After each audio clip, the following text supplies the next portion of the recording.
The political landscape shook violently today as one of the governing coalition's most influential parliamentary partners voted against the national budget, sending shockwaves through the legislative chambers and raising urgent questions about the future survival of the coalition government.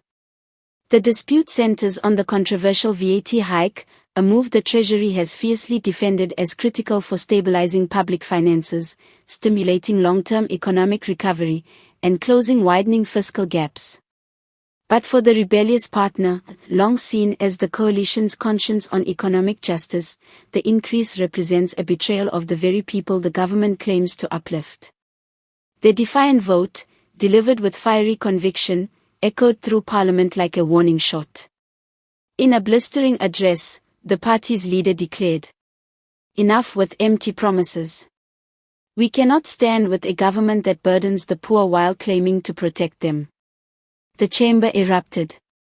Treasury officials stiffened. Senior coalition members exchanged worried glances. For the first time in months, the fragility of the alliance was laid bare for the nation to witness. A coalition that survived storms, now facing its biggest test. This coalition was always an uneasy marriage of political traditions, stitched together more by necessity than ideological harmony. Yet for years, it managed to maintain stability, navigating policy disagreements with compromise and behind closed-doors negotiations. But the VAT increase, seen by critics as regressive and disproportionately harmful to low-income households, has become a breaking point.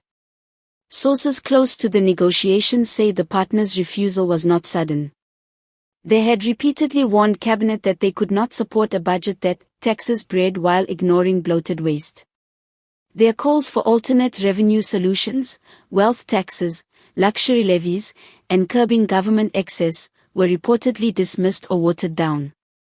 With today's vote, patience has collapsed into open confrontation. Internal tensions burst into public view.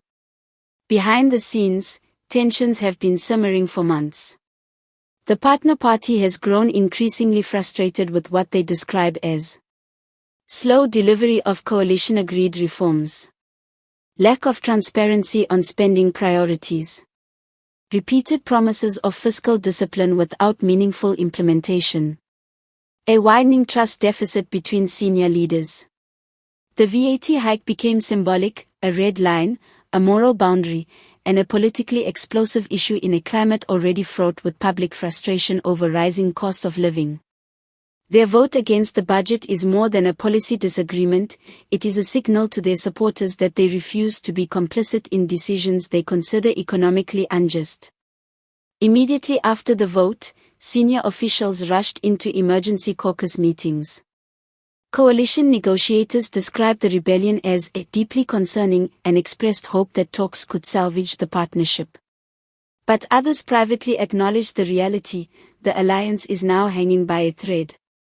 Should the partner withdraw entirely, the government risks losing its parliamentary majority, a scenario that could trigger a vote of no confidence, a minority government, renegotiation of the coalition, or, in the most severe case, early elections. For a nation already wrestling with economic uncertainty, the threat of political instability looms heavily. Public reaction, support, anger, and anxiety. The public response was immediate and polarized. Many citizens expressed admiration for the party's principled stance, praising them for defending ordinary households from the financial squeeze that a VAT hike would impose. But government loyalists criticized the vote as reckless, accusing the partner of jeopardizing national stability for political gain. Economists remain divided. Some argue the VAT increase is painful but necessary, while others insist it will deepen inequality and stifle growth. Tonight, the coalition's future is uncertain. Negotiations will continue behind closed doors, but the partners' message is unmistakable: unless the government reconsiders the VAT hike and honors past commitments, cooperation cannot continue. This moment may prove pivotal, either forcing the coalition to course correct or accelerating its collapse. But one thing is clear. The rebellion has fundamentally shifted the balance of power within the government, and the political landscape may never look the same again.